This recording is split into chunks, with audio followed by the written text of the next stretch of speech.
à tous. Donc, désolé pour ceux qui espéraient voir Manuel. Il m'a demandé d'animer cet atelier. Donc, comme il l'a dit, cet atelier sera principalement un temps d'échange. D'accord? Donc, j'ai proposé quelque chose à l'écran, d'accord? Mais voilà, on va tester ensemble un petit peu ces scénarios. Je vous propose de discuter autour de ça.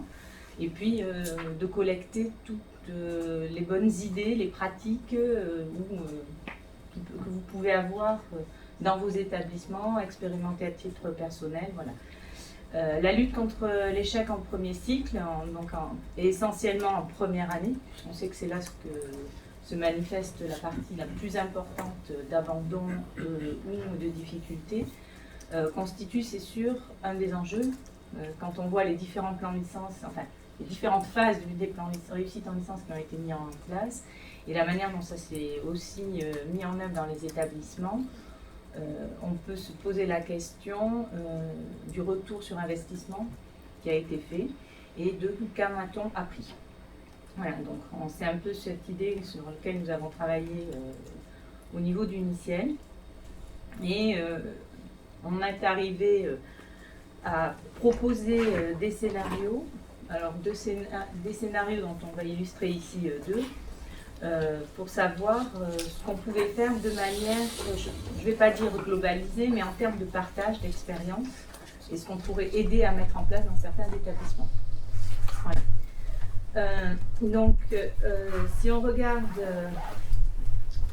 ce que l'on peut faire, je dirais comme ça, un des points qui ressort des différents rapports qui ont pu être faits sur le plan de licence, en niveau interne, enfin, surtout au moins celui dont j'ai connaissance, au niveau des établissements ou de manière un peu plus générale, au niveau national, c'est malgré tout le problème, la différence en préparation entre le lycéen qui arrive à l'université, le problème de méthodologie de travail, le problème d'encadrement. Alors, je vais quand même mettre un bémol sur le problème d'encadrement. Dans la plupart des universités scientifiques, nous ne connaissons pas les problèmes de médecine. C'est-à-dire nous n'avons pas des grands amphis remplis avec retransmission dans l'amphi à côté du cours. On est quand même en général sur des amphis, on va dire de taille un peu plus raisonnable, et avec un enseignant en bas de l'amphi. Pas toujours, mais dans la plupart de nos facs de sciences, on a ça. Donc on a quand même aussi une vision qui reste, une vision de la part des parents. Alors, je fais des salons étudiants, donc je ne sais pas si vous avez eu l'occasion de faire ce genre de choses, et vous vous confrontez aux parents et aux élèves et aux lycéens, et on vous dit, non mais les amphis à 700 ou CSH à UT, c'est pas possible. Là vous dites, bah écoutez, c'est pas le cas. C'est pas le cas dans notre établissement. Voilà, donc ça c'était un premier point. Néanmoins, ce problème de méthodologie de lycéens arrivant à l'université, donc la méthodologie du primo-entrant, elle est réelle, c'est un problème qui est réel et sur lequel un certain nombre d'établissements a commencé à travailler. Et on peut aussi aider au niveau du NICIEL à cela, en proposant justement des aides méthodologiques. Donc, ça, c'est un statu quo. Après, il y a le problème du niveau. Donc là, j'ai parlé de la partie méthodologie. Et après, il y a le problème du niveau des étudiants. On sait très bien qu'on a des voies de contournement pour un certain nombre d'étudiants qui vont choisir de passer par des BTS ou des IUT pour ne pas entrer à l'université, et qu'on va voir revenir à l'issue de leurs 2 ans. Parce que l'université leur fait peur, parce qu'ils ont l'impression de ne pas être suffisamment encadrés. Donc finalement, on se retrouve assez souvent avec des étudiants qui ne sont pas là par choix. Alors je dis assez souvent, parce qu'il y en a quand même qui sont de niveau tout à fait correct, même bon, qui choisissent de venir à l'université. Il ne faut quand même pas dire non plus qu'on n'a que des gens pas bons. Et donc voilà, donc cela, du coup, c'est vrai qu'on met tout le monde dans un même amphi, dans un même groupe de TD, et puis à l'enseignant de gérer au mieux les différences de niveau. Et là, malheureusement, c'est souvent un nivellement par le bas. on est obligé d'essayer de trouver un niveau moyen, donc on va perdre ceux qui sont les plus bas, et on va perdre ceux qui sont aussi les plus à l'aise, parce qu'au bout d'un moment, ils en auront un petit peu marre, donc on leur donne la liste. Et c'est là aussi où le numérique peut aider, tant sur la population qui est en niveau faible, que sur la population qui est sur le niveau haut. Et notamment la mise en place de tests de positionnement à l'aide de la banque de tests que nous avons développée dans le sens où on a mutualisé, hein, l'idée était de mutualiser les tests de positionnement. C'est là où on peut aussi aider pour ces populations-là. Mais qui dit test de positionnement, nous ne pouvons pas faire des tests de positionnement et puis voilà, on les laisse partir, ils ont fait leur test de positionnement, il faut avoir un travail derrière. C'est-à-dire qu'il faut leur proposer quelque chose qui découle de ces tests de positionnement. Autrement, ils ne servent pas à grand-chose. Si ce n'est peut-être à certains à leur mettre une grande claque et leur dire « Ouf, il va peut-être falloir que je me mette au travail ». Ça peut déjà être un point positif, mais ce qu'il en est. Donc voilà je dirais ce contexte étant un petit peu posé. Donc voilà les deux scénarios sur lesquels il nous paraît... je ne dis pas facile de mettre en œuvre dans nos établissements, mais nous proposer assez facilement, on va dire. Donc le premier scénario, donc vous voyez, un peu engageant au niveau de la mobilisation des enseignants, parce que je ne sais pas si vous avez essayé la mise en place de nouvelles activités pour nos collègues. Vous avez les pionniers, et puis après vous avez un gros morceau qui dit combien d'heures je vais être payé pour faire ça. Voilà. Donc, arriver à trouver toujours un équilibre entre le travail que l'on va demander aux enseignants et la plus-value pédagogique qu'on va pouvoir en retirer. Donc, on a toujours cette problématique qui rentre. Donc, voilà. Donc, du coup, c'est pour ça qu'on parle de la mobilisation enseignante. Donc, la mise en place des tests de positionnement en début de semestre, donc pour identifier les lacunes. Donc là, on utiliserait la banque de tests de positionnement. Par la suite, le rendu individuel, c'est-à-dire utiliser ni plus ni moins que les résultats, la remontée de résultats à l'étudiant, qu'il puisse voir quelles sont les erreurs qu'il a faites dans ces tests. Alors, si je viens un petit peu sur les tests de positionnement, nous avons demandé, lorsque nous avons commencé ce projet de banque de tests, que toutes les questions aient une correction et une explication. C'est-à-dire que l'étudiant n'est pas juste vrai-faux. Donc, que dans l'ensemble, on lui dise pourquoi c'était vrai ou pourquoi c'était faux. Et voilà, donc ça c'était à minima pour qu'il retrouve la truc qui est une possibilité de corriger par lui-même et d'avoir justement ce rendu qu'il puisse retravailler dessus. Alors certains établissements étaient certains collègues étaient un petit peu réticents à faire ça parce que ça demande beaucoup de travail, dans le sens où on demandait derrière d'associer une ressource. Il y avait 3 phases, entre guillemets. Il y a la partie, j'écris la question avec vrai-faux, j'explique pourquoi c'est vrai ou faux, alors soit pour chaque proposition, soit une explication globale, et si possible, c'est ce qu'on a demandé, que ça renvoie vers une ressource de consolidation, de remédiation. Alors là, on s'est heurté à un problème. Donc le vrai-faux, ça allait. L'explication, ça allait dans la plupart des cas. Je vois la tête de Karine qu'a priori il doit en avoir ou il n'y en a pas. Mais trouver les ressources de remédiation, là on a un vrai problème, puisque c'est pour des primo-entrants, donc c'est sur des niveaux bac, niveau filière scientifique, et il n'y a pas obligatoirement les ressources qui existent. Alors il y en a, je ne dis pas il y en a, on ne les connaît pas, il n'y a pas la même organisation que ce qu'on peut avoir nous en termes de collectif, bien qu'au niveau de la plupart des rectorats, il y a toujours des ressources académiques qui sont écrites. Mais on n'a pas obligatoirement la visibilité sur ces ressources, et c'est souvent des ressources académiques d'appui, et pas de cours en ligne. Donc on a un peu cette difficulté d'avoir des ressources de remédiation. Mais enfin, ça existe. Donc voilà, donc là l'idée, elle était, si possible, d'aller jusqu'à ce niveau-là, qui rendait autonome ces tests, et qui rendait aussi l'étudiant apte à travailler par lui-même, si c'était possible. Donc ça, c'est un premier point. Et puis, alors ça, si on imagine pour les étudiants les plus en difficulté, coupler les résultats de ce test avec une sensibilisation sur tout ce qui est réorientation. Dessus, ça veut dire, donc là, il faut s'allier les cellules, alors selon les endroits, elles ne portent pas les mêmes noms, mais les SUIO, les parties orientation avec lesquelles on n'est pas toujours... alors selon les établissements, il y a de forts liens, ce n'est pas toujours le cas. Dans le cadre des plans licence, il y a des choses qui ont été, des passerelles et des réflexions qui ont été mises en œuvre dessus, donc on peut avoir des choses. Et puis, pour tous les autres étudiants, préconiser des bonnes pratiques d'organisation de travail. Donc, on revient sur la partie méthodologie. D'accord? Donc, voilà. Donc, ça, c'est le premier scénario. Donc, sur lequel je vais vous demander quelques retours. Est-ce que vous pensez que c'est quelque chose qui est faisable dans vos établissements ou pas? On va bien commencer comme ça. Qui veut... s'exprimer? Ouais. Bon, alors, ça va jeter un froid, mais le premier scénario, nous l'avons expérimenté. Ouais. Je m'appelle Marc Wamst, ouais. Je suis maître de conformat, donc ici à Strasbourg. Et nous avons expérimenté ça, nous faisons un test de positionnement pour les primo-entrants, obligatoire. Selon les résultats, nous invitons les étudiants qui ont les plus mauvais résultats à ce test de faire un semestre de remise à niveau. Donc ça c'est possible parce que notre licence est complètement semestrialisée, c'est-à-dire que, bon, comme dans certains UT, il y a on peut recommencer le premier semestre en janvier, et puis ça continue comme ça.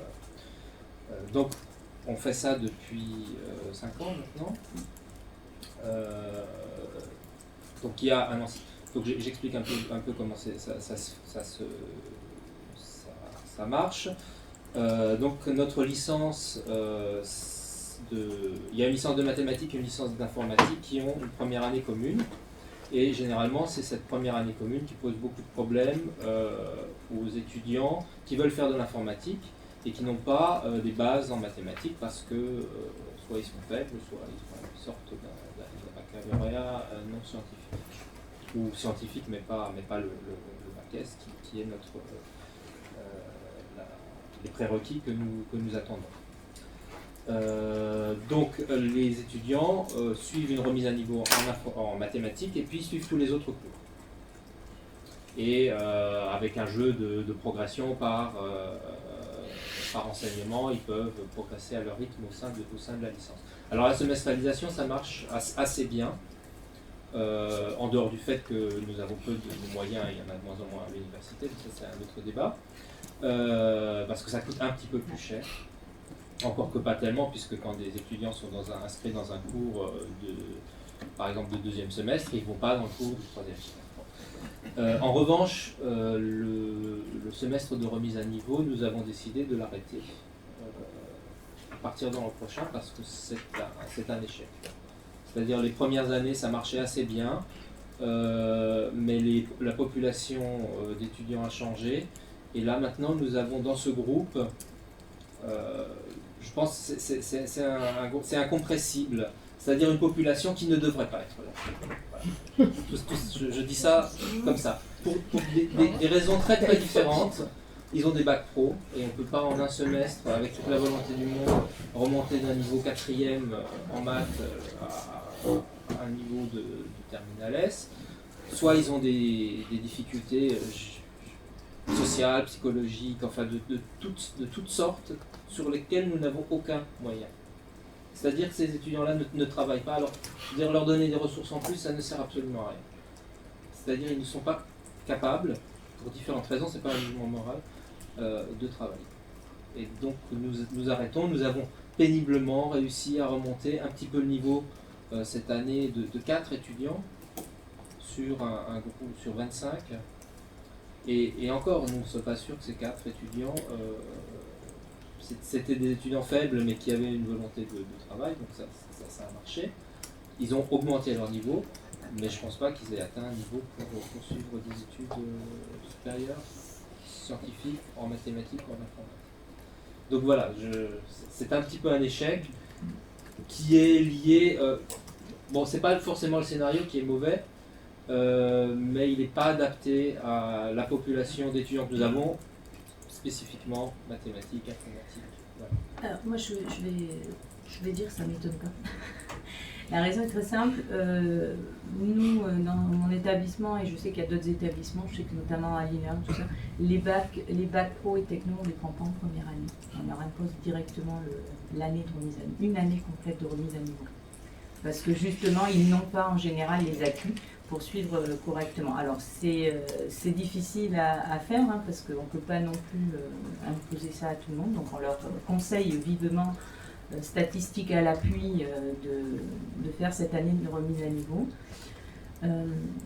L'expérience montre malgré tout que si on prend tous les étudiants qui le souhaitent avec ces bacs-là, ils n'y arrivent pas. Parce qu'en effet, ils n'ont pas la capacité de travail, ils ne pensent pas que ça va demander autant de travail, et souvent on en a un certain nombre qui décrochent. Donc on incite à aller sur cette remise à niveau des étudiants qu'on peut détecter comme étant des étudiants travailleurs dans les écoles scolaires. C'est essentiellement ça, hein. La plupart des autres, par expérience, décrochent, on ne peut pas non plus l'intervenir. Et quand on fait ça, on arrive à en sonner une partie. Il y en a une partie, parce que selon les années, c'est pas très très longtemps qu'on le fait de cette manière-là. Voilà, on essaie de faire ça. Voilà, donc ça c'est vrai qu'avec des populations qui viennent de bacs non scientifiques, je vais le dire comme ça, je pense qu'on part toujours plus ou moins à l'échec malheureusement. On en a certains, moi sur la remise à niveau, on en a certains qui passent le bac en candidat libre à l'issue, et sur la petite statistique qu'on a pu faire, en général ceux-là n'ont aucun problème pour avoir un cursus approché de nous. Parce que justement, je pense qu'ils sont remis. Voilà. Et ceux-là sont peut-être réellement des gens qui ont été dans un problème d'orientation auparavant.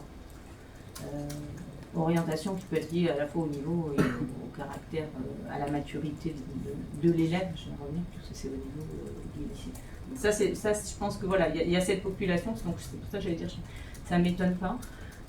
Par contre, c'est vrai que là, l'idée de la banque de tests, elle était quand même faite pour les élèves venant de filières scientifiques, puisque l'on s'est basé sur le référentiel de la filière scientifique. Donc, c'est vrai qu'il peut y avoir un décalage aussi pour ces étudiants, d'avoir obligatoirement des notes catastrophiques, puisqu'ils n'ont pas vu le programme aussi.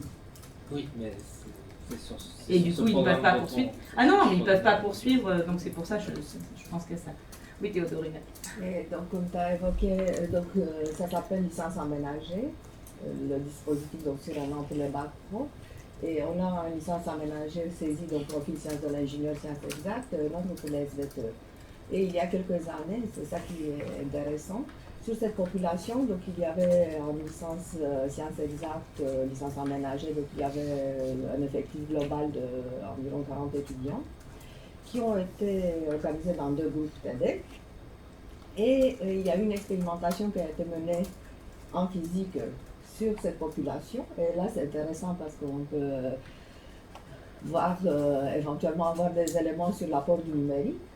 Dans le sens où l'enseignement en physique sur un des groupes s'est fait de manière traditionnelle complètement, et sur l'autre avec l'utilisation vraiment au maximum des ressources numériques, avec la chance d'avoir des expériences filmées, des simulations, des choses qui aidaient ceux qui avaient un petit peu du mal à faire le saut de l'abstraction, de visualiser des choses. Résultat de l'expérimentation. Donc globalement, si on regardait les notes, les moyennes étaient comparables dans les 2 groupes. Ce qui s'est passé, ce qui faisait la différence, si on regardait la distribution des notes, c'est que le groupe qui avait bénéficié, on va dire, de l'enseignement avec l'appui du numérique, c'était beaucoup plus homogène autour de la moyenne. Donc ça avait permis à des étudiants qui étaient faibles, mais pas trop faibles, quand même de progresser vers la moyenne. Pour les bons, on a toujours dit qu'avec ou sans numérique, qu'eux, ils vont peut-être être plus consommateurs, mais on se trompe éventuellement de cible, on doit faire autre chose que ce qu'on fait actuellement. Mais l'écart était très important. Donc le groupe qui avait suivi l'enseignement traditionnel, la dispersion des notes était beaucoup plus grande entre les bonnes notes et les très très mauvaises. Bon. Le seul problème, c'est que BAC, c'est pas significatif au niveau statistique. Oui, et c'est une population de 20 étudiants, oui, les statistiques, je suis déjà convaincue. Mais c'est intéressant une réflexion donc plus sur le qualitatif que sur le quantitatif. Mais que ça apporte quelque chose, que ça peut changer des choses, et que bon, ça dépend d'où on part et où on doit arriver. Il n'y a pas de miracle, comme ça, c'est bien la formule compressible, non compressible. Est-ce qu'il y a d'autres... Il y a quand même un avantage, c'est par rapport à l'autre point, c'est qu'on a des groupes plus homogènes dans les filières normales et on a soustrait toute une population qui finit par se décourager d'elle-même. C'est malheureux, mais qui n'est pas dans l'autre groupe où finalement les enseignements se passent mieux et voilà. Bon, personnellement, j'étais à des enseignants qui enseignaient dans cette remise à niveau. C'est dur. C'est très très difficile. Très...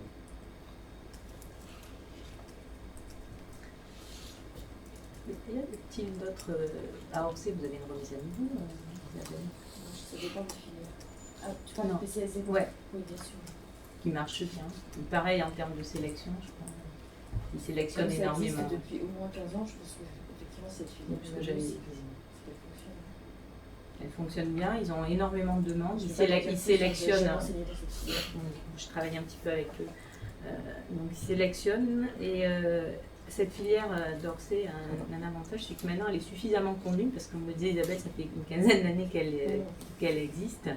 Et ils arrivent à faire entrer les étudiants aussi dans autre chose, je dirais, qu'à l'université. Donc elle est suffisamment reconnue pour arriver à faire entrer en BTS ou sur d'autres filières. Et je dis ça parce que très souvent, un étudiant qui a fait un bac, on va dire pro, qui fait une année de remise à niveau, n'arrive pas à rentrer dans certaines écoles ou certains BTS. Et là cette filière est suffisamment connue maintenant pour arriver à ça. Mais par contre, c'est pareil, il y a un énorme boulot de suivi qui est fait dessus. D'autres commentaires sur ça, éventuellement? Est-ce que... Oui. Oui, donc moi je suis un petit peu dans l'antichambre, hein, parce que je suis dans un DUT. Donc le problème des bacs pro, effectivement, on ne les prend pas massivement. Hein. C'est-à-dire que quand on a des bacs pro, déjà la différence entre le grand écart, c'est entre ceux qui ont déjà un bac technique et les autres. Donc ceux qui ont un bac technique ont des rattrapages en maths, donc du soutien. Et ceux qui sont pas techniques ont du soutien en technique. Donc on s'en sort un petit peu. Bac pro, c'est effectivement très difficile et on annonce d'entrée que ça va être 3 ans et pas 2 ans. On n'en prend pas excessivement parce que quand on décide d'en prendre, on les suit d'une manière très très soutenue. Un enseignant, prof de maths qui est à la retraite et qui fait ce soutien, et donc c'est très très bien. Mais c'est pas simple, c'est-à-dire qu'on est un petit peu l'antichambre, parce qu'il y a des enseignants-chercheurs évidemment. Bien sûr. Mais il y a aussi des enseignants du secondaire qui viennent aussi. Et donc, ils ont. C'est clair, hein, c'est une méthode de travail. Hein. L'enseignant écrit au tableau, on écrit, il pose sa craie, on pose son stylo. Donc, la prise de notes, ils ne savent pas faire. Donc, forcément, quand c'est un enseignant-chercheur, ils n'aiment pas. Quand c'est un enseignant du lycée, ils adorent. C'est bon, parce qu'il souligne en rouge, on prend le là, il pose sa craie rouge, il prend la craie blanche, on prend le stylo, ça, ils adorent, évidemment. Et alors ensuite arrivent des espèces de luberlus comme moi qui sont très bavards, donc c'est impossible d'écrire tout ce que je raconte. Moi j'enseigne les méthodes de maintenance, donc c'est beaucoup de discussions et là effectivement je les sensibilise à la prise de notes en leur disant si vous ne prenez pas de notes ça ne va pas aller, surtout si vous continuez. Et donc c'est pas simple. Donc moi je suis tout à fait sensible à ça, je ne connais pas, d'une part les tests de positionnement, les méthodes de travail, donc j'aimerais bien pratiquement savoir comment on pourrait faire ça, et moi je suis prêt à faire le test chez moi. J'ai vu qu'en utilisant le numérique, parce que c'est quelque chose que je fais depuis un moment, donc surtout j'organise une journée de conférences qui sont retransmises par Colloquet Conférences, et j'utilise ça comme support, où je leur demande, donc des conférences d'une demi-heure, de me faire une synthèse sur une thématique en 5-10 minutes. Et l'expérience montre qu'effectivement les notes se resserrent. Quand ils sont acteurs eux-mêmes ils présentent devant les autres, hein, évidemment, et donc moi je viens en soutien et j'ai remarqué que ça marchait mieux en termes de resserrement, de resserrement des notes, plutôt qu'un enseignement traditionnel. Donc là, ils sont surpris que je leur parle de techniques de prise de notes, de comment fonctionne la mémoire. Ils sont assez surpris parce qu'ils ne comprennent pas trop quel est le rapport, en Alsace on dit avec la choucroute, hein, effectivement. Mais au final, ils se rendent compte au bout de la première année que finalement c'est intéressant parce qu'il y a des choses qu'ils ont retenues. Et donc moi je suis tout à fait à la recherche d'appui de ce type-là parce que pour l'instant c'est un peu en freelance parce que j'aime bien ça. Et quand on en parle avec des collègues, voilà, la même remarque. Oui, On n'a ça pas va le être- temps. Oui, justement, ça m'intéresse énormément parce qu'on est en train de mettre en place un module de méthodologie. Est-ce que vous pouvez détailler la manière dont vous leur apprenez la prise de notes Oui, alors, Et est-ce qu'il y a d'autres retours d'expérience justement sur l'apprentissage de la prise de notes? Parce qu'en fait, c'est un problème qui est général. oui, Tous oui, les C'est étudiants, également très intéressé par première le année, retour. oui, ils- tout à fait. si on n'écrit pas au tableau, en fait, ils restent à Oui. écouter Oui, oui, sans tout à rien fait, faire. tout à fait. Et je pense Il que faut ça risque, recopier ce qu'on écrit ça au risque tableau ou de ce qu'il y a sur les s'accroître. diapos. Oui, alors, avec le nouveau bac. j'avais tenté il y a quelques années sur les amphis de la 5e, où il y a Catherine Pasquier, je crois, qui a une conférence, enfin toute une série de conférences sur la prise de notes, sur le travail en groupe, des choses comme ça. J'ai tenté le coup, j'ai arrêté parce que suivre une conférence comme ça ne marche pas. Et donc je leur fais une petite présentation sur comment fonctionne la mémorisation, le processus de mémorisation. La lecture avec le contrôle automatique, donc en faisant des petits tests, des petits tests assez amusants, où on leur demande de lire mentalement et de recopier, de voir s'ils sont plutôt visuels ou pas visuels. Elles sont surpris au départ. Et je dis, ben voilà, maintenant, avant de vous donner les techniques de prise de notes, on va faire un petit test. Donc je prends à 6 minutes, ou même à 2 minutes, des infos. Je leur dis, ben voilà, on écoute ça pendant 2 minutes et je vous poserai des questions. Vous prenez des notes. Du coup, ils sont super attentifs, il n'y a pas un bruit dans la salle. Et donc, j'en profite pour leur dire, tiens, comment ça se fait que vous ne bavardez pas? Ah, mais oui, mais monsieur, on est concentré. Ah, vous voyez. À un moment, écoutez, on ne peut pas. Vous avez 7 secondes d'attention, après c'est fini, vous perdez. Et quand on vous dit dans les prises de notes, il ne faut pas dépasser cet item, il y a une raison, c'est ça. Et faisons le test, je leur montre d'abord des images et puis une liste de mots, et ils se rendent compte que jusqu'au 7e, ça va tout seul. Ensuite, ça commence à... alors, il y en a qui font ça, il y en a qui font ça. Et donc, voilà, l'idée, c'est de leur dire, prenez conscience de ça. Vous avez vu que si en cours, vous très bien discuter avec le voisin, mais à un moment, vous allez perdre le train. Donc, c'est pas la peine d'essayer de rattraper, vous allez perturber tout le monde. Prenez là où vous êtes, laissez un petit blanc et vous rattraperez plus tard. Donc, une fois qu'ils ont pris conscience de ça, donc je leur pose des questions de tout simple, on prend 6 minutes d'aujourd'hui. C'est facile à faire, vous prenez vous écoutez, vous leur dites, voilà, il y a eu combien de personnes, dans quelle ville, qu'est-ce qu'il y a eu comme type d'attaque, et donc ils se rendent compte qu'il y en a qui sont plus ou moins performants. Et une fois fait cette étape, alors là on passe aux techniques toutes simples, les abréviations, comment gérer ses notes, des feuilles d'A4, avoir suffisamment d'encre. Ah, oui, mais c'est évident. Ah ben non, c'est pas évident parce que combien on en voit en train de faire ça. Et qu'est-ce qu'ils vont faire quand ils n'ont plus d'encre dans leur cartouche? Voilà, on commence à droite, on commence à gauche et du coup on perturbe la rangée. Donc l'idée c'est ça, je ne peux pas faire plus, j'ai pas beaucoup d'heures, donc je le prends sur mes heures à moi et c'est de les rendre sensibles.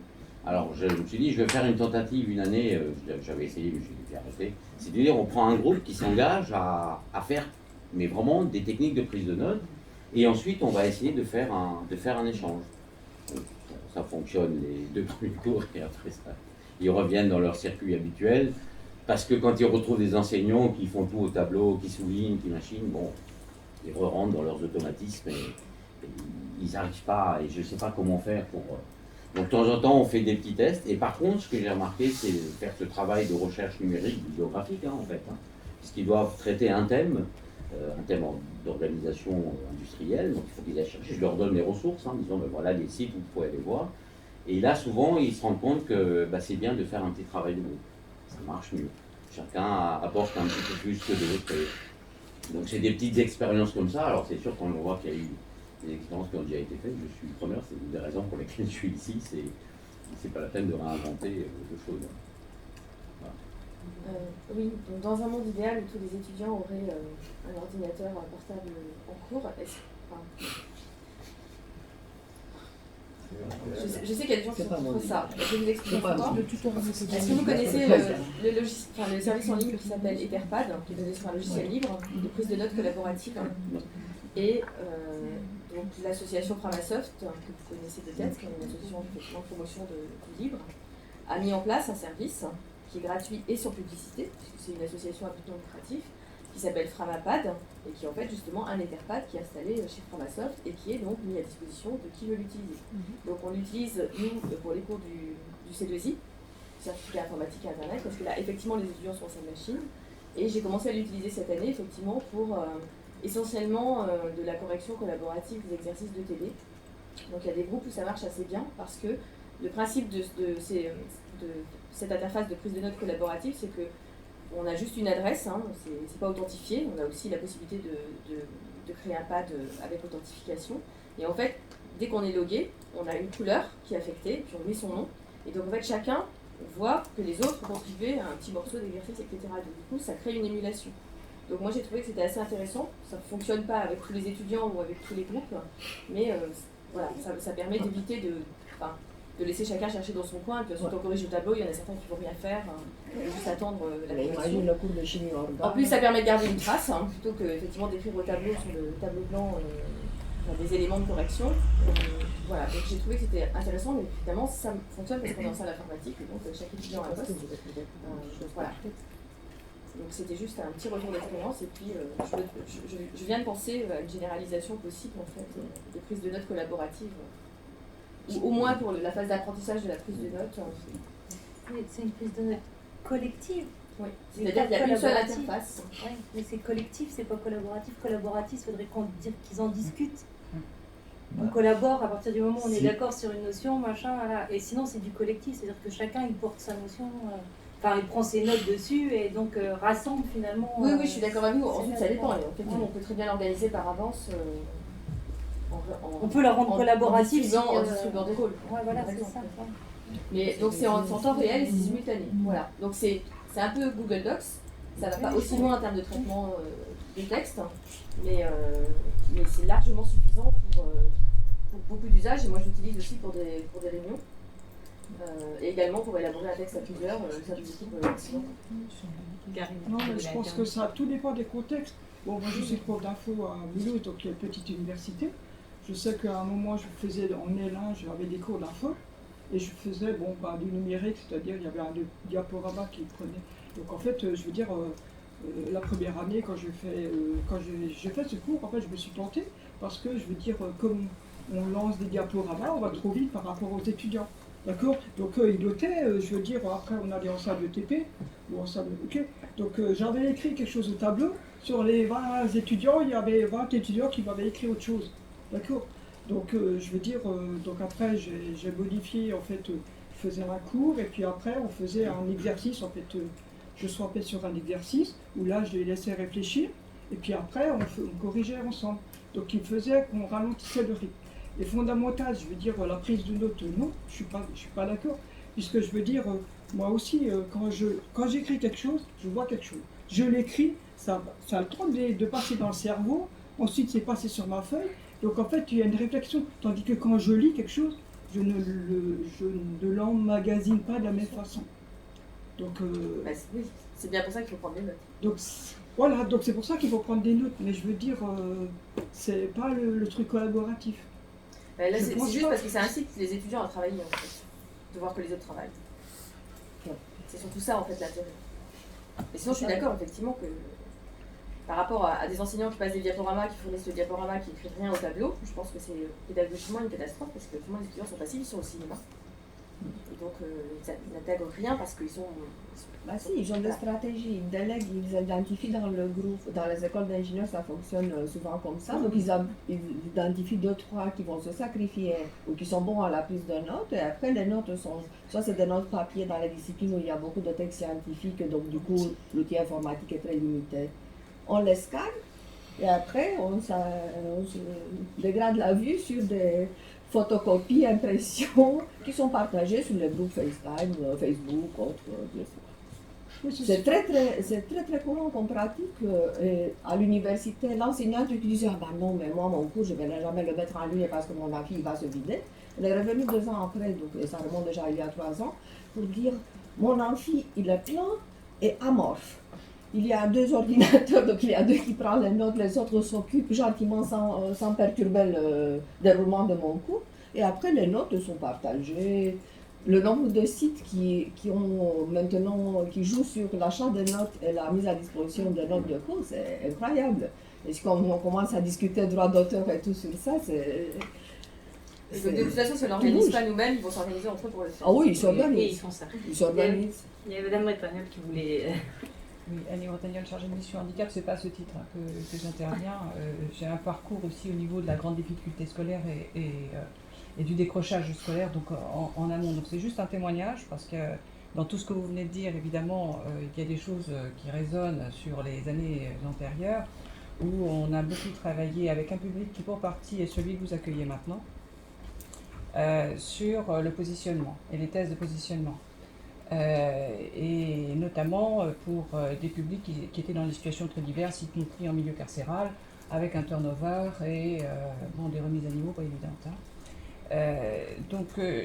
Moi j'ai noté 3 points que l'on se posait systématiquement, que vous avez forcément évoqués.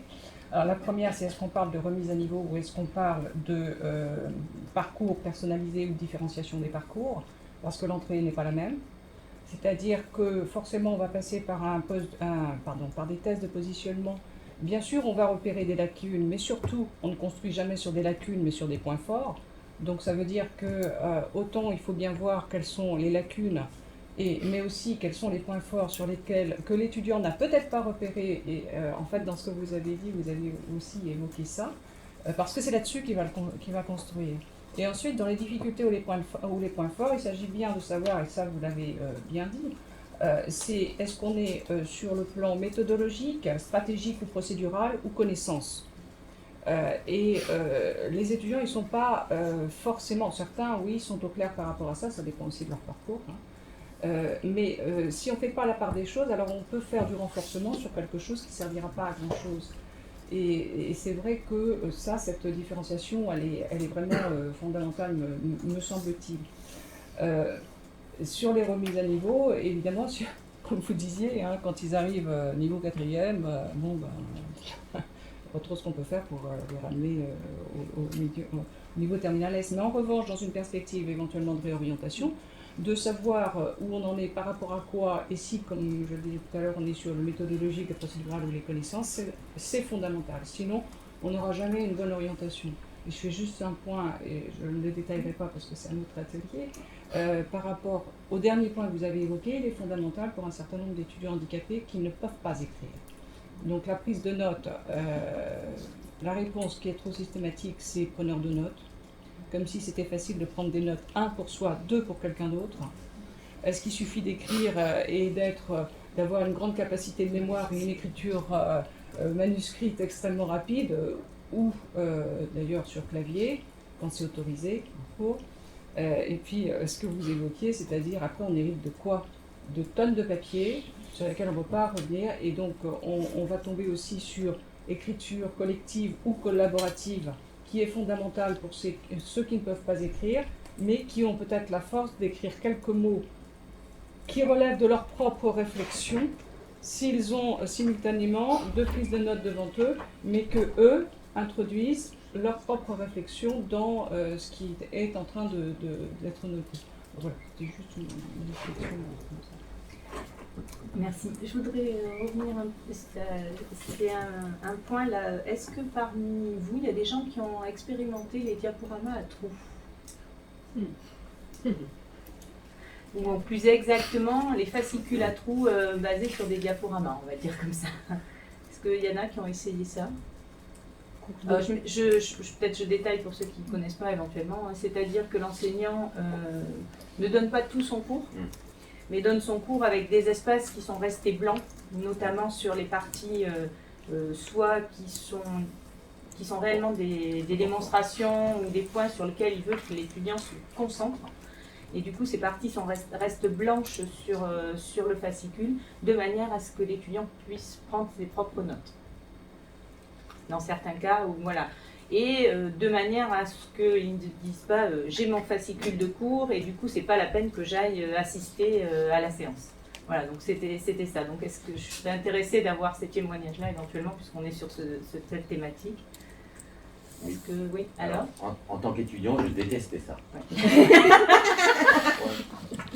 Comme je détestais ça, je ne le fais pas. Par contre, donc moi je suis très bavard, donc je leur donne mon diaporama. Je me force à immatriculer chaque diapo, le nom du fichier et le numéro de la diapo. Et donc je leur dis, vous avez ce qu'il faut, donc c'est pas la peine de perdre votre temps à recopier parce que c'est ce qu'ils font. Hein. La prise de notes, en fait, ils essayent de reprendre par écrit ce qu'on dit. Ils n'ont pas compris ce que c'était une prise de notes, donc ça il faut aussi leur expliquer plusieurs fois. Donc vous prenez des notes et vous prenez l'immatriculation de la diapo et vous faites. Et donc ce que j'ai trouvé comme astuce, c'est de temps en temps sur certaines diapos importantes, je fais passer un nounours en flash. Donc c'est un nounours qui sautille dans la diapo hop, et puis s'en va.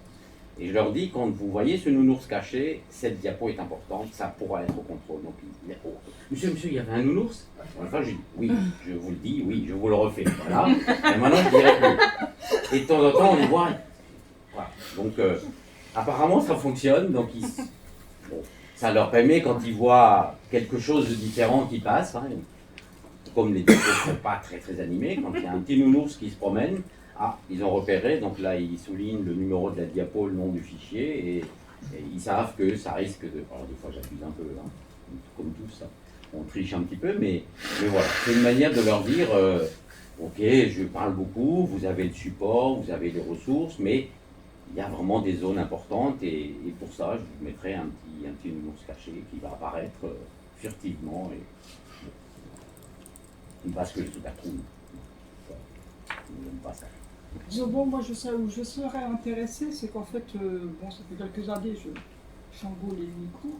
En fait, la seule méthode qui marche, c'est il y a cours, ok, et puis après, bon, ils ont des TD. Et systématiquement, durant le TD, les 20 premières minutes de TD qui commencent, c'est en fait un examen sur du cours. le cours précédent. Oui. C'est la seule technique qui fonctionne. Sérieusement. Bon, ça fait du travail, ça je sais. Donc c'est pour ça qu'à la rigueur, je serais intéressée par les tests de positionnement autocorrectif. Mais voilà. Théodorina, puis après Isabelle. Donc j'ai essayé de répertorier, donc j'ai une longue expérience dans le service TIS. Donc je travaille avec des enseignants qui me fournissent des supports de cours à médiatiser. Et personnellement, je me rends compte, et c'est pas un truc miraculeux que je vais dire, que derrière le mot diaporama, il y a absolument tout.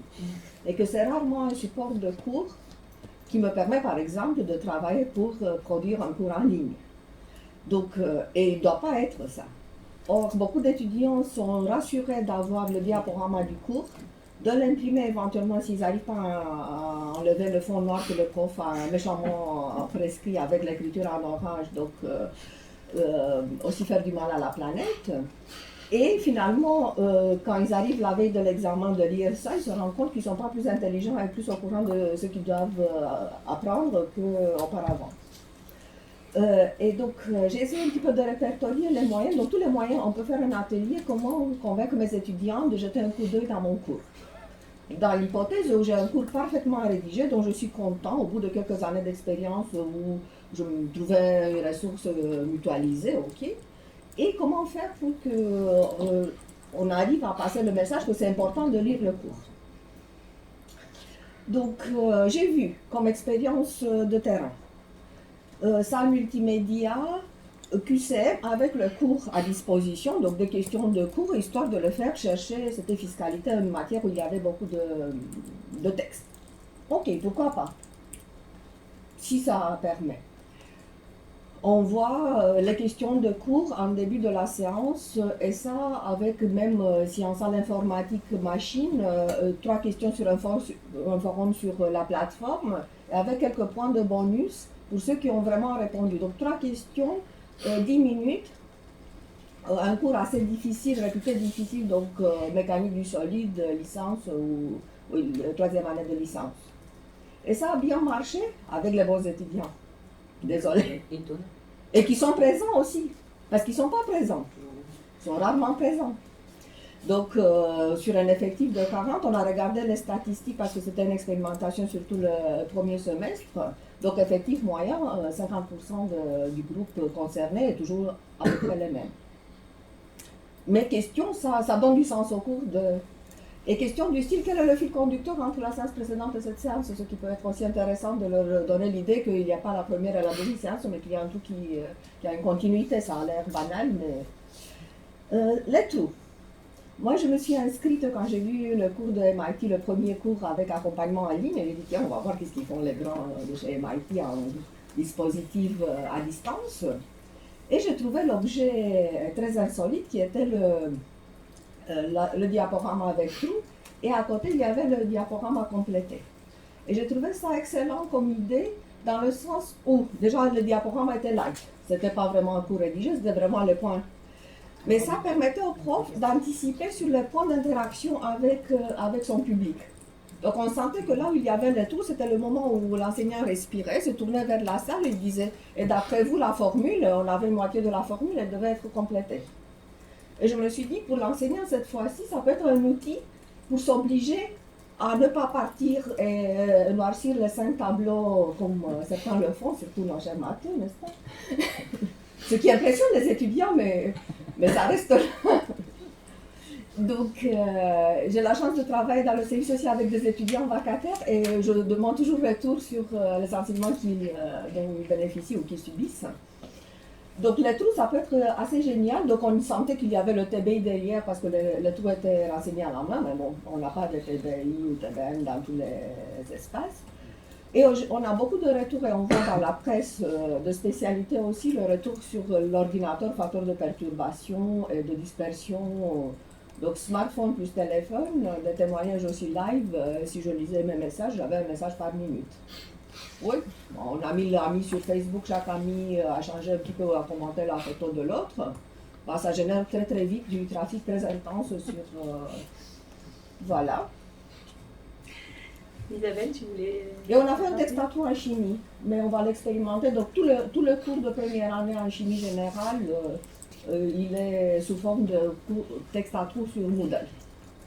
Donc on a passé du temps... Mais là c'est plutôt après un cours en présentiel. Oui. C'est en termes de... En préparation de DS et tout ça. Voilà. Et bien sûr qu'on ne sait pas mettre des formules dans les l'évaluation.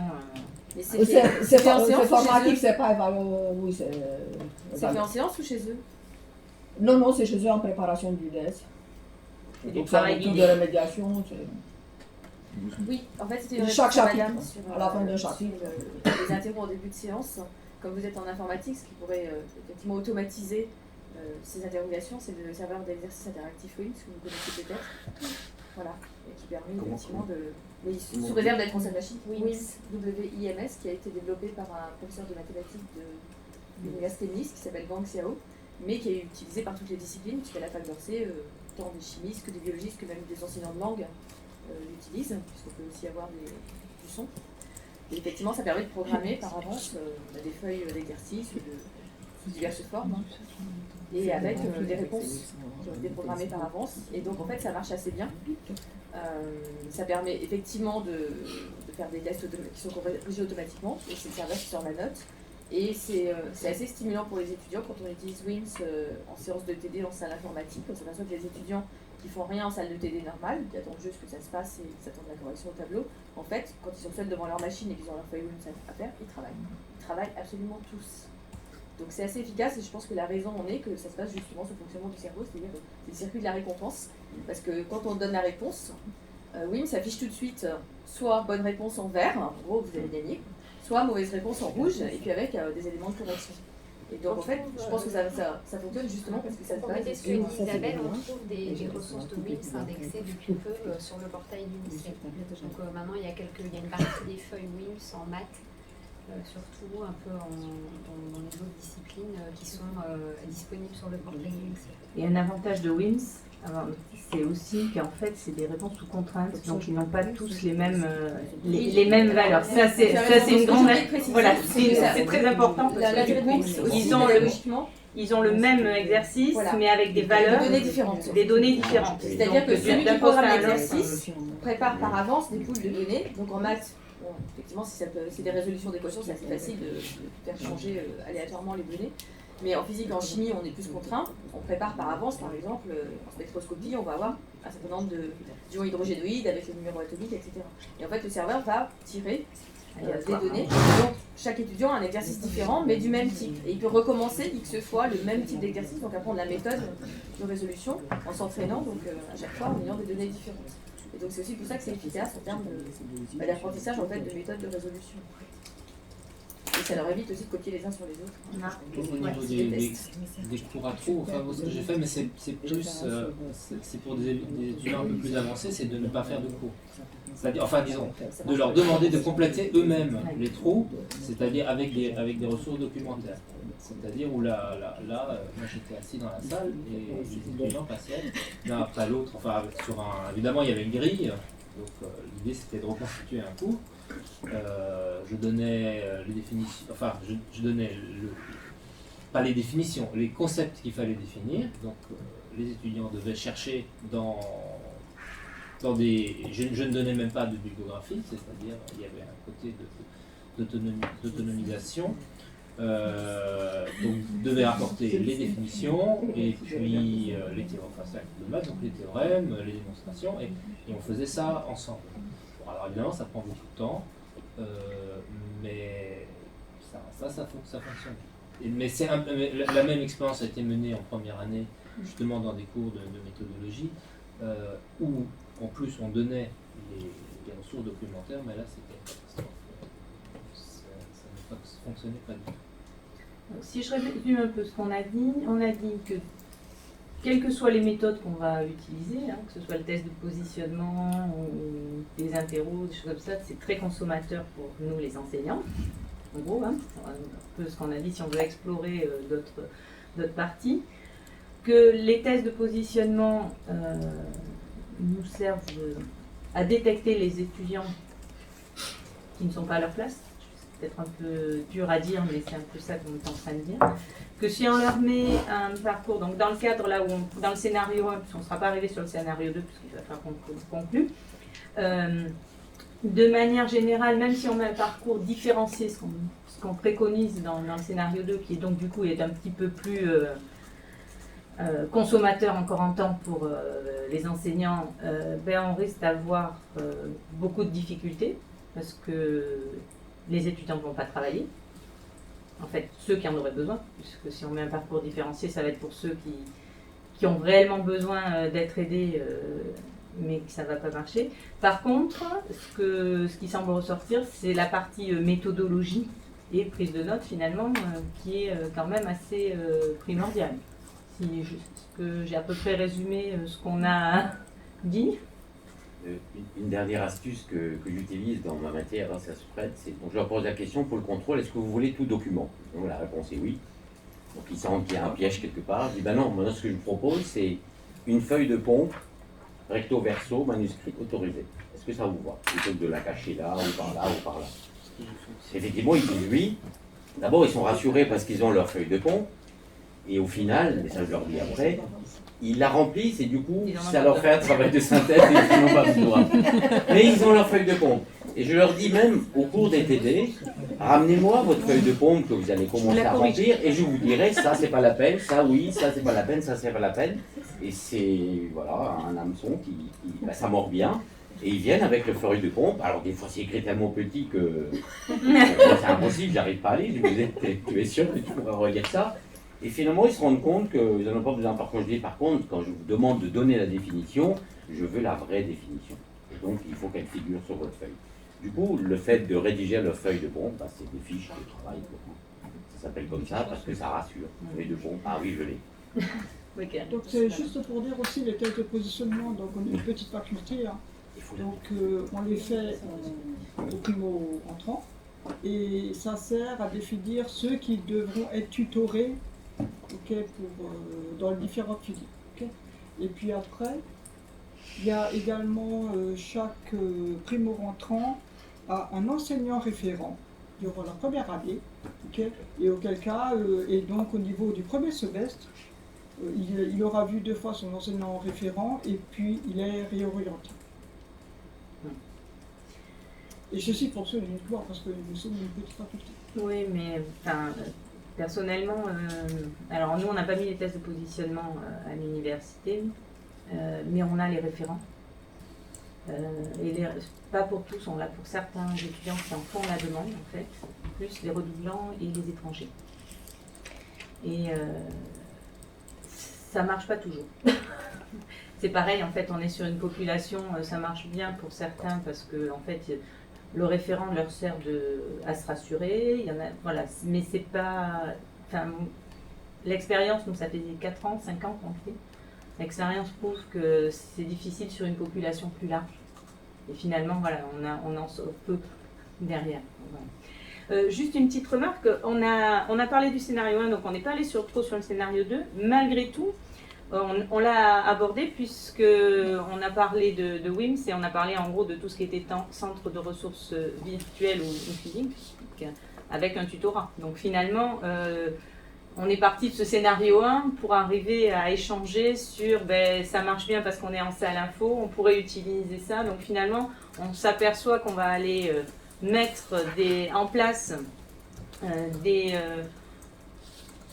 situations ou des méthodes qui vont dépendre de ce qu'on a détecté au préalable. Donc on fait bien de la différenciation dessus.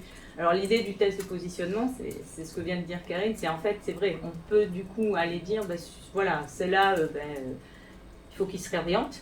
En gros, c'est la remarque de Marc de dire que même avec un semestre de remise à niveau, on en sort très peu et qu'il vaut mieux penser à une réorientation rapide, peut-être. Donc ça peut être un premier avantage de ces tests de positionnement. Et puis, pour les autres, en fonction de leur typologie, mettre quelque chose qui est plus en adéquation avec les besoins. J'ai beaucoup aimé la remarque sur les points forts. C'est vrai qu'on a tendance trop à stigmatiser les étudiants sur leurs lacunes. Mais bon, c'est notre système qui veut ça. Je voudrais juste ramener une expérience qui est celle qui avait été faite à l'UTT. Et je ne sais pas si on en avait un petit peu parlé l'an dernier, mais pas beaucoup. Au niveau de l'UTT, ils avaient mis les tests de positionnement et en fait, en fonction des résultats aux tests de positionnement, donc il y avait ceux qui continuaient à progresser, les autres, en fonction des seuils, avaient une différence dans la remédiation. Selon le seuil, ils étaient en remédiation en ligne et si c'était en dessous d'un certain seuil, on les prenait en amphi pour leur refaire un cours de remise à niveau, sachant qu'ils devaient revalider les tests par la suite. C'est-à-dire qu'ils étaient de nouveau soumis aux tests de positionnement à l'issue de la remédiation ou des cours pour être sûr qu'ils avaient réellement travaillé. Et on ne les autorisait pas à progresser sans ça. Donc il y avait une contrainte en plus dans l'idée. Voilà. Le REX de l'UTT, il est sur le site. Voilà, donc vous pouvez retrouver un certain nombre le retour d'expérimentation. Il est sur le site.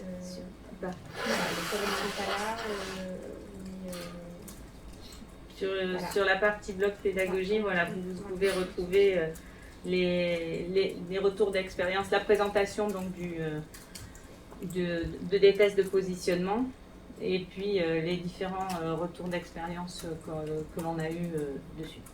Voilà, pour vous aider à voir. Et puis, si vous n'avez pas d'autres remarques, je vous propose que nous passions à la pause. Je ne sais pas s'il faut qu'on aille rejoindre les autres. Ou s'il faut qu'on passe en amphi. Donc, on n'a peut-être pas complètement abordé finalement le sujet sur l'échec, mais enfin, on a pas mal échangé dessus quand même, je pense. L'idée des ateliers, de toute façon, c'était ça, c'était l'échange, donc sur la thématique.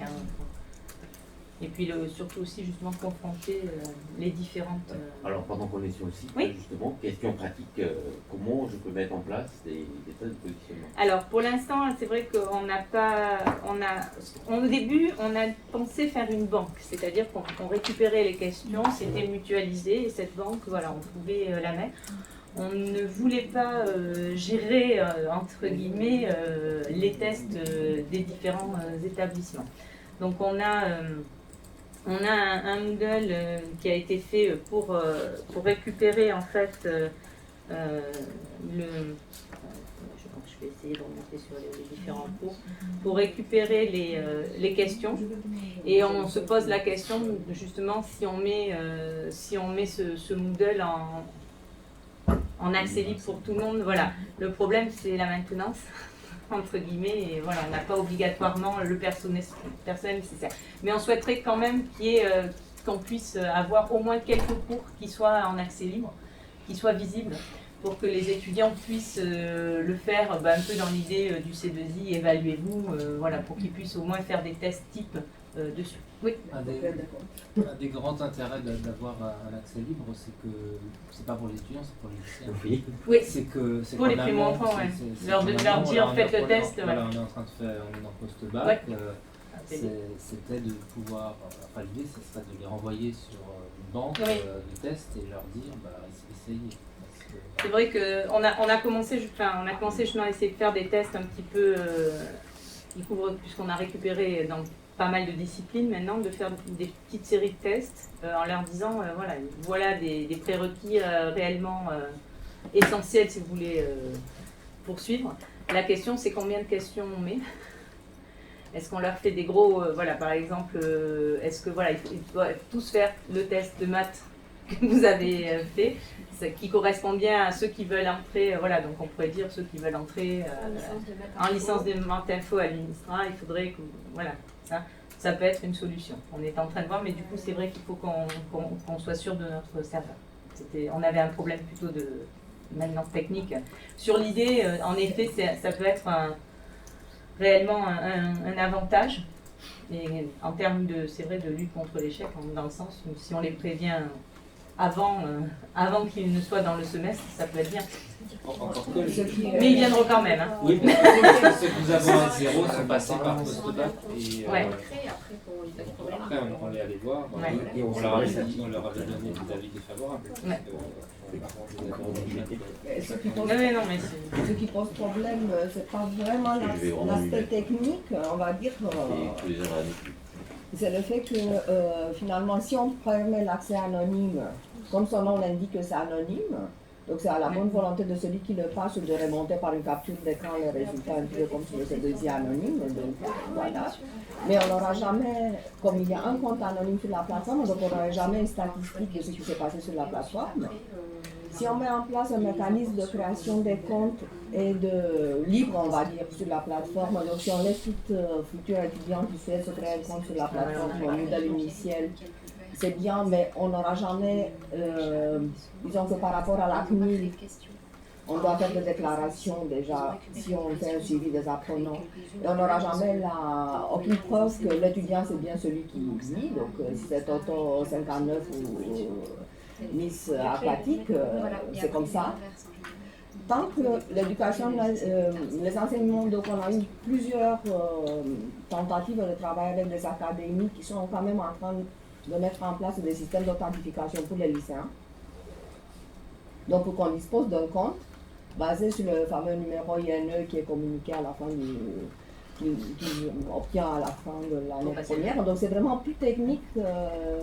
C'est plus technique organisation, le système d'information, plus que problème technique. Moodle, il peut accueillir, on gère à Lille, on a une grosse plateforme, on a fait passer des milliers de tests, il ne crache pas. C'est pas là, c'est comment savoir qui a passé le test et être dans les limites de la loi, dans le suivi de cette population et faire un retour efficace vers les établissements qui sont intéressés. Donc si on regarde les SAIC aux États-Unis, c'est toute une structure énorme qui fait à la place du bac français. Et c'est une structure privée qui va garantir l'identité de quelqu'un qui est de l'association personne résultat. On n'était quand même pas là à se substituer, c'était juste donner une idée aussi du niveau. Là, c'était plus pour les lycéens que pour... Oui, mais comment tu le fais accéder à la plateforme? Mais ils ne veulent pas le reconnaître. Voilà. Oui, non, c'est ça. Mais on n'a pas le droit de le récupérer. Donc ça pourrait être... Donc c'est un travail vraiment au niveau très très... Oui. Nous, on a essayé de le faire. Libre. Nous, on a Sélectionne pas. bossé depuis 4 ans sur ça. C'est pour ça parce que qu'on a eu un vous projet avant avez les l'université. prérequis Ils testés. appellent demain l'université, donc on a fait des tests, on voulait les authentifier.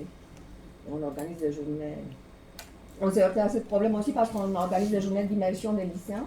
Et on a fait des outils pour les inscrire lors de ces journées. Il nous fallait une authentification. Et donc, les établissements du secondaire nous ont transmis de différentes listes, chacun avec sa sensibilité, mais anonymisées plus ou moins, justement, parce qu'on ne peut pas vendre la liste. On le fait maintenant.